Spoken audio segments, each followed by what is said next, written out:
Class 11th के सभी विद्यार्थियों का गणित की ऑनलाइन क्लास में स्वागत है। प्यारे बच्चों, इसके पहले हम लोग बीजगणित के पहले चैप्टर में अध्ययन किए थे आयोटा के बारे में। आयोटा वास्तविक संख्या नहीं है, क्योंकि ऋणात्मक संख्याओं का वर्गमूल तो अस्तित्व में होता ही नहीं। जो हमने कहा ऋणात्मक संख्याओं का वर्गमूल मतलब ऋणात्मक वास्तविक संख्याओं का वर्गमूल अस्तित्व में नहीं होता है, वो काल्पनिक होता है। यदि कोई बंदा कहे कि -1 का वर्गमूल बताओ, तो -1 वास्तविक संख्या है, इसका वर्गमूल वास्तविक नहीं होगा, काल्पनिक। फिर समस्या उत्पन्न हुई होगी तो -1 के वर्गमूल को एक संकेत i के द्वारा डिनोट किया गया, यह जानते हुए भी यह एक वास्तविक संख्या नहीं। तो आप इसी को कहा गया आयोटा। तो i का मान है वर्गमूल -1। फिर आप इसका वर्ग कर दिए थे, तो i का वर्ग यहां वर्ग करेंगे तो -1 आया। ये बात सही है, किसी भी वास्तविक संख्या का वर्ग ऋणात्मक नहीं होता है, तो i कहां वास्तविक संख्या है। फिर आपने कहा था अगर मैं इसकी पावर 3 कर दूं तो इसका मान कैसे निकाला जाए, तो जितना आप पहले से जानते हैं उसी में तोड़ दो। i² इंटू आई इसका मान क्या है बेटा, -1 और गुणे i, तो i³ का मान आया है -i। अब i4 का मान चाहिए तो i² into i² -1 into -1 equal to +1। इतना आपने सीखा था। तो हमने कहा था अगर i की पावर 1 होगी तो i ही रहेगा, i की पावर 2 होगी तो मान -1, i की पावर 3 होगी तो मान -i की पावर 4 होगी तो 1। अब अगर i की घात 4 से अधिक है और कोई पूर्णांक है, तब आप कैसे करेंगे, इसके लिए देखें बेटा। अगर i की घात 4 से अधिक है तो उसको बेटा हम ब्रेक करेंगे घात को। ऐसी संख्या में जो 4 से पूर्णतः विभाज्य हो और दी गई घात से जस्ट छोटी हो।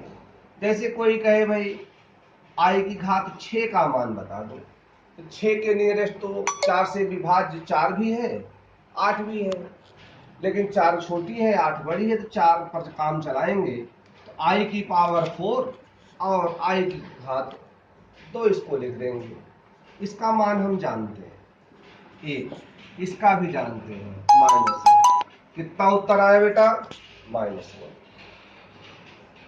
अब थोड़ा ध्यान दें, कोई कहे i की पावर 8 का मान बताओ, इसको बेटा हम लिख सकते हैं i की पावर 4 और होल स्क्वायर कर दें। घात की घात का मान गुणा होता है, 4 दूनी 8 हो गया, इसका मान है 1 और 1 का वर्ग आया 1। i की घात 12 बता दो, इसको हम कह सकते हैं i की घात 4 और पूरे की घात 3, 1 की घात 3 बराबर है। कोई कह दे i की घात 100 बता दो, 8 है, 12 है, 16 है, 20 है, ये सब क्या है, 4 से विभाज्य है, तो हमने 4 से विभाज्य कोई एक संख्या 100 ले ली। तो i की पावर 4, 4 से हमने 100 को भाग दिया, भागफल आया 25, 25 हमने यहाँ लिख दिया, घात की घात में गुणन होता ही है। इसका मान है 1, 1 की पावर 25 बराबर 1। ध्यान देना, अगर i की घात जो भी आप देखें 4 से पूरी तरह विभाज्य है, उसका मान कितना होता है बेटा, 1। तो i की घात 4, i की घात 8, i की घात 12, i की घात 16, i की घात 1000। अगर ये 4 से पूरी तरह विभाज्य है, इन सब का मान होगा बेटा 1। इसी के आधार पे हम लोग प्रश्नों को करेंगे। फिर से ध्यान देना, i की पावर n का मान होगा 1 यदि n पूर्णतः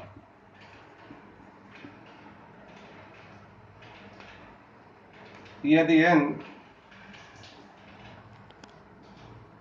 4 से पूरी तरह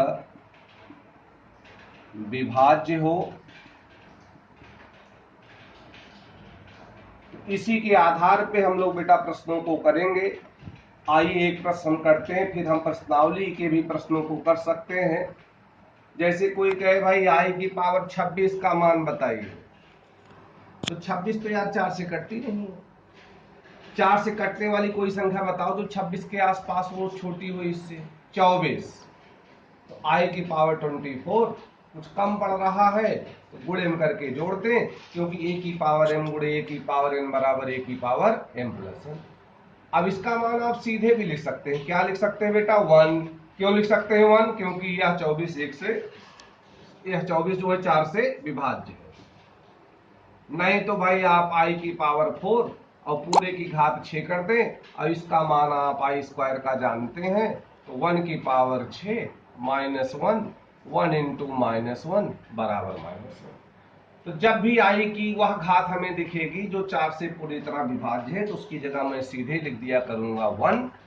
अब इतना आप रिवाइज कीजिएगा, बाकी कल करेंगे। नेटवर्क खराब है, वीडियो थोड़ा सा बहुत स्लो अपलोड हो रहा है।